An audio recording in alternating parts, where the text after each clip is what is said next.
Bueno, primero, en general, la clase política tiene que entender que esto es un campanazo.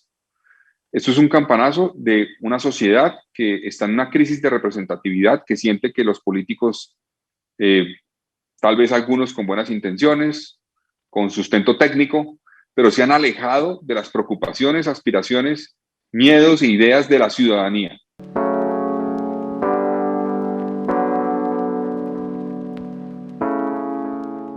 Bueno, no, pues primero hay que decir que estamos viendo, sin lugar a dudas, una explosión social en nuestro país. Ya teníamos, evidentemente, una situación crítica pre-pandemia, eh, y pues con la pandemia se profundizó, se agravó, y eso lleva a un poco lo que estamos viendo en el territorio en este momento, en todos los rincones de Colombia. Eso por una parte, y eso ha llevado a que mucha gente cansada con diferentes cosas, obviamente con la pobreza, la desigualdad, pero también con, creo yo, con la clase política, hay que decirlo, con el poder que percibe en muchos casos ilegítimo, con una crisis de representatividad. Hoy es difícil decir que los políticos o la clase política o el Congreso o un consejo realmente representan a la ciudadanía, porque la ciudadanía mucha no está sintiendo eso. Y todo eso se está generando, digamos, en esta especie de bola de nieve que estamos viendo en los últimos días, en las últimas semanas.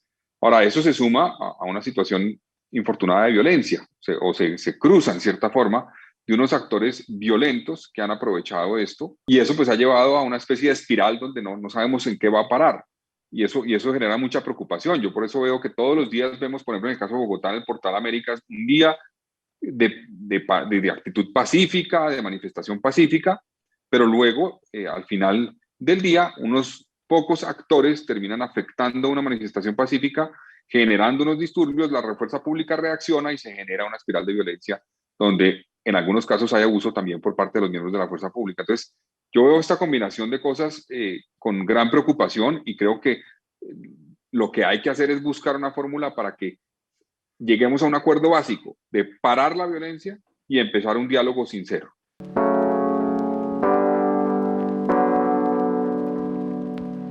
Yo creo que hay actores ilegales que están aprovechando el clima de malestar y las expresiones pacíficas que está haciendo la inmensa mayoría, que han llevado, por ejemplo, en algunos casos a hacer bloqueos en algunos puntos del país con el único fin de afectar los derechos de una población muy amplia.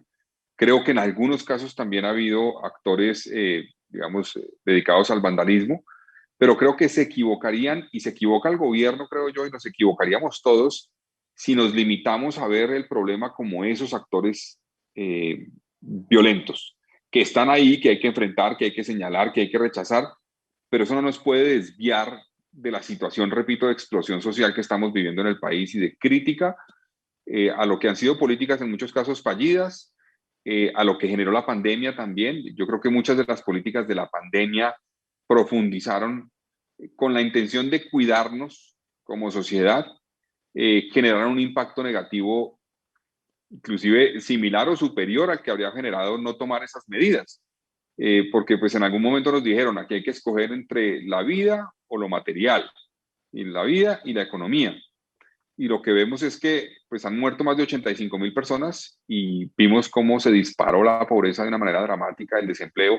Entonces, en cierta forma, la gente creo que está sintiendo, no cuidamos ninguna de las dos. Estamos mucho más pobres como sociedad, algunos mucho más afectados, porque también las políticas de la cuarentena, debemos decirlo, fueron regresivas. ¿A qué me refiero? El que se podía cuidar en cuarentena es el que tenía la posibilidad de trabajar a través de un Zoom o virtualmente. Ese se puede cuidar, y ese no tiene problema que lo guarden y que le hagan cuarentena, porque puede seguir trabajando y recibiendo un ingreso. Pero hay un sector muy amplio, mayoritario de la ciudadanía en Colombia, que no puede continuar trabajando si no es presencialmente. Y las cuarentenas pues afectaban particularmente a ese sector, que es el que pierde el empleo, el que deja de ver, el que sale al desempleo, el que deja de ver ingresos para su familia. Entonces yo creo que no se pueden confundir el hecho de que haya actores ilegales involucrados aprovechando con, digámoslo así, la película grande y completa de la problemática social que estamos viviendo.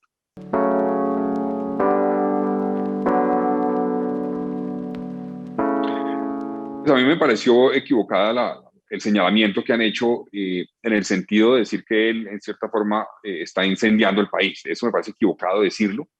Yo creo que él ha logrado interpretar a un sector de la población que está inconforme con las políticas que se han implementado, que ve una problemática social agravada por cuenta de la pandemia. Y él pues, ha promovido y apoyado las protestas, pero lo he oído en varios espacios hablar de protestas pacíficas, hay que decirlos. Él en ningún momento ha sido, creo yo, por lo que le he oído, digamos, eh, ¿cómo decirlo?, como laxo con su posición frente al tema de la violencia. Él ha dicho, no, entre más pacífica sea la actuación, es más poderosa. Y eso me parece que es válido y se lo respeto. Ahora, yo creo que en este momento tenemos que entender que la forma de hacer política, no solamente al decir eso, sino la forma como se plantea al que piensa distinto a mí como una persona que es enemigo, que así es como planteamos la política, y eso lo planteamos los políticos, y de ahí para abajo los que apoyan a un político lo actúan igual. Entonces dicen, si este señor piensa distinto a lo que yo pienso, entonces es mi enemigo. Y eso lo convierte en cierta forma como un blanco al que puedo atacar. Y eso no me refiero en términos violentos necesariamente, simplemente una agresión, pero eso genera un ambiente de odio, de rabia, que yo creo que no termina generando un espacio constructivo. Y yo sí creo que de lado y lado, de todos los sectores políticos, tenemos que entender la responsabilidad que tenemos en este momento, de no solamente rechazar la violencia, no solamente insistir en ese rechazo a la violencia, sino qué le proponemos al país para salir de esta encrucijada.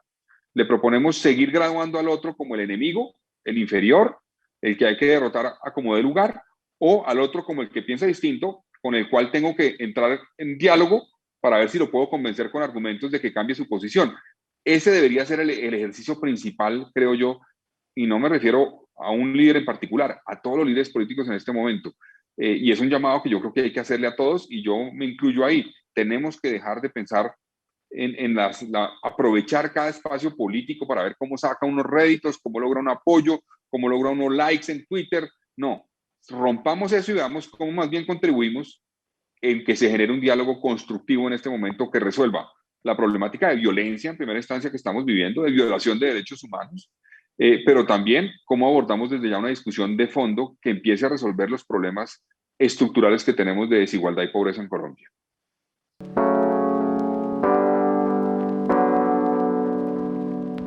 Yo no creo que ellos sean responsables de la violencia directamente, pero creo que ellos pueden contribuir a que esa violencia cese. Digamos, no creo que ellos sean responsables ni los debamos señalar, pero su actitud constructiva en este momento puede contribuir a que en algunos casos sectores que han terminado en cierta forma, no ellos, pero otros sectores, justificado la violencia, pues entiendan que ese por ningún motivo es el camino. Entonces, es importante que todos, y en particular, obviamente, quienes han liderado la protesta pacífica, defiendan la protesta pacífica, exijan garantías para la protesta pacífica, pero también manden un mensaje constructivo de diálogo, de capacidad de sentarse con el gobierno y con otros actores a discutir, a debatir, dispuestos a negociar y a hablar que los lleve a que con argumentos los puedan convencer el uno al otro. Y ese es el llamado que creo que hay que hacerle también al Comité del Paro. Comité que respetamos, que representa un sector de la población que creo que no representa a todos los que están marchando, representa un sector, yo creo que hay un sector amplio que tal vez no se siente representado por ese grupo del Comité del Paro. Entonces, por eso también creo que hay que abrir más espacios de diálogo. Aquí tenemos que oír a muchas otras Colombias que no estamos oyendo en este momento. Y digo, la clase política tiene que entender eso también. Nosotros estamos con una ruptura que en cierta forma vale la pena recordar la frase de Gaitán cuando él decía que por un lado estaba el país político y por otro lado el país nacional. Hoy estamos viendo eso nuevamente, una nueva versión de esa, digamos, división, y el país político tiene que entender que si no escucha, si no entiende, si no se aterriza a ser realmente el intérprete de lo que siente el país nacional, pues no vamos a llegar a ninguna solución de los problemas. Y ese rol también lo deben cumplir miembros del país político, que para mí son los directivos o los del Comité del Paro.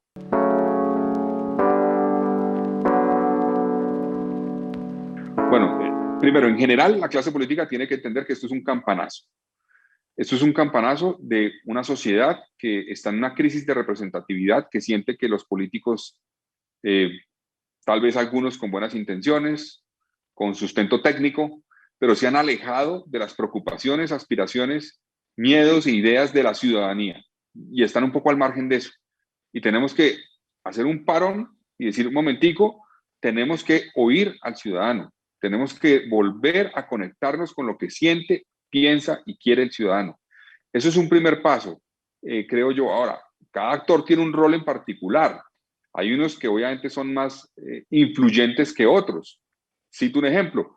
Es clave que el presidente de la República y el gobierno nacional entienda esto y que entienda que la gente está pidiendo que reconozca que ha habido abusos por parte de miembros de la fuerza pública. Así como rechazamos las agresiones a los miembros de la fuerza pública, hay que también rechazar los abusos por parte de miembros de la fuerza pública. Segundo, que hay que abrir diálogo de manera amplia y sincera. Cuando se hace un diálogo pensado solamente en calmar a la gente, vamos a citar a Palacio a los expresidentes, a los políticos, a los partidos, a los gremios, eso lo único que hace es, creo yo, alejar al ciudadano de a pie. El ciudadano de a pie dice, otra vez los mismos están allá sentados a ver cómo arreglan un problema que no van a arreglar entre ellos, porque el problema es conmigo, es con el ciudadano del común de lo que estoy viviendo como ciudadano del común. Eso es lo que piensa un ciudadano, creo yo. Entonces, el gobierno nacional tiene que abrir espacios distintos, innovadores, que le puedan llegar al ciudadano del común, que usualmente no participa, que no se expresa, que no transmite sus inquietudes, que nadie lo escucha, para que ese ciudadano sea partícipe de este proceso. O de lo contrario, creo que cualquier solución temporal pues va simplemente a echar la pelota para adelante y a aplazar una situación que va a explotar nuevamente en unos meses o en unos años.